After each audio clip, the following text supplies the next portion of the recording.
Hello, welcome to Friday's Multilingual News. I'm your host, Rick Nostick, and as a disclaimer, this is not a run-of-the-mill news broadcast.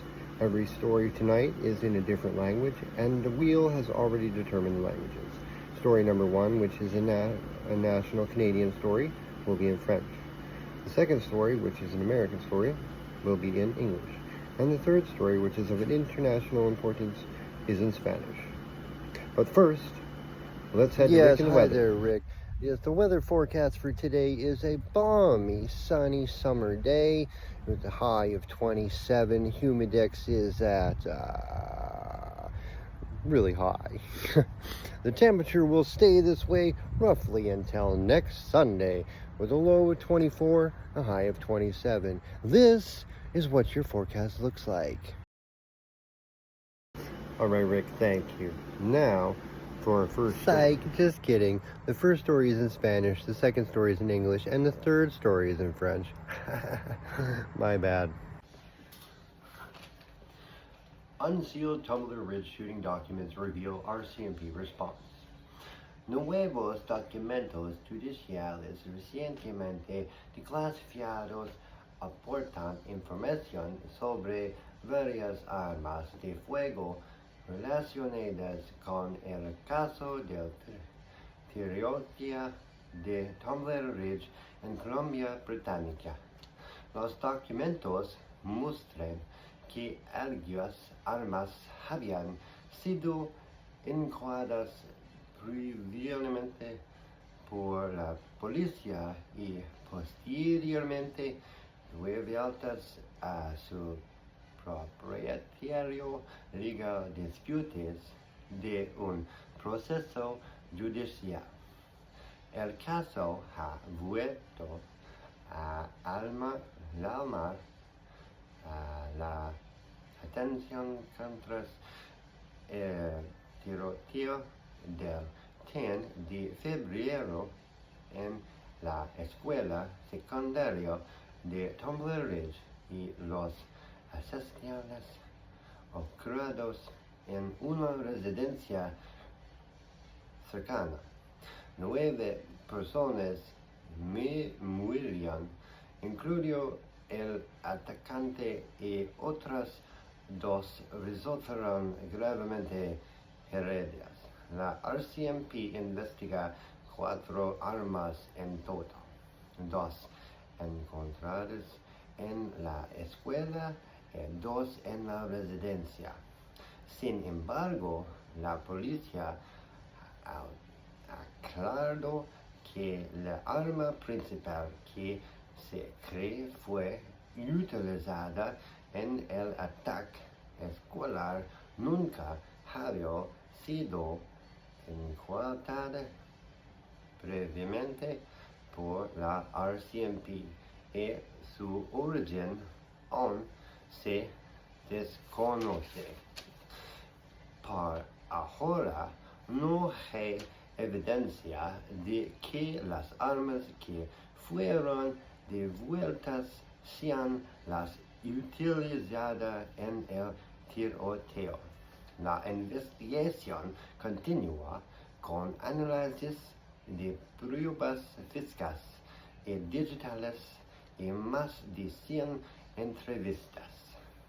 El caso también será examinado en una futura investigación forense de Columbia Británica. Los nuevos documentos aportan más piezas al caso, pero todavía no responden todas las preguntas sobre la tragedia. Now for our second story. U.S.-Ukraine drone warfare exercise showcases American deficiencies. A recent U.S. Army exercise in Germany has highlighted how dramatically drones are changing modern warfare, and Ukrainian forces demonstrated just how vulnerable traditional military formations can be.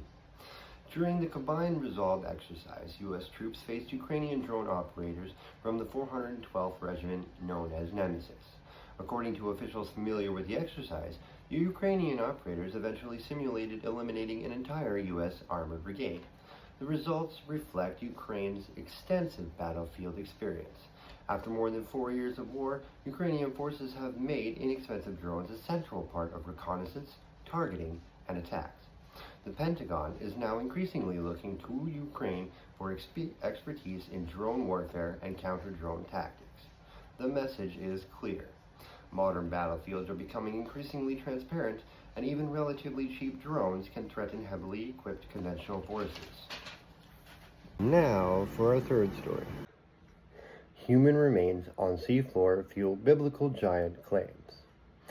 Dus als de jambes humaines vio de plusieurs dizaines de milliers d'années retrouvées au fond de la mer entre Taïwan et la Chine continentale pourrions nous en apprendre davantage sur les mystères dinosauriens. Grâce à des protéines conservées dans les fossiles, des chercheurs ont identifié des fragments de fémur et de tibia comme appartenant à des dinosauriens, un ancien groupe humain apparenté aux Néandertalens. Les estimations suggestent que certains individus étaient particulièrement grands. L'une aurait mesuré 1,5 mètres pour 83 kilos, tandis qu'une autre aurait pour atteindre près de 90 mètres et presque environ 90 kilos.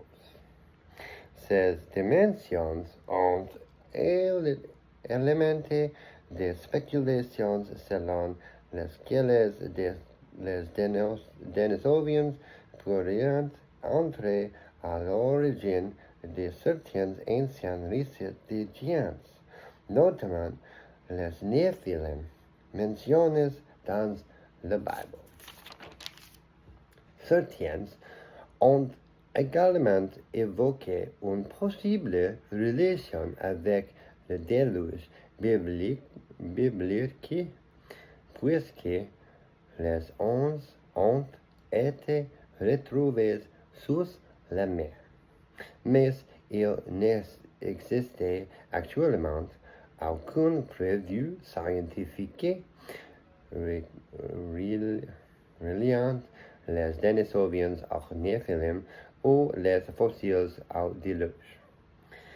Les chercheurs eux-mêmes ne font pas cette affirmation. De plus, l'étude n'a pas encore été évaluée par des pairs. Pour l'instant, la découverte montre surtout que certains dinosauriens étaient remarquablement grands et qu'il restait encore beaucoup à découvrir sur cette mystérieuse population humaine disparue.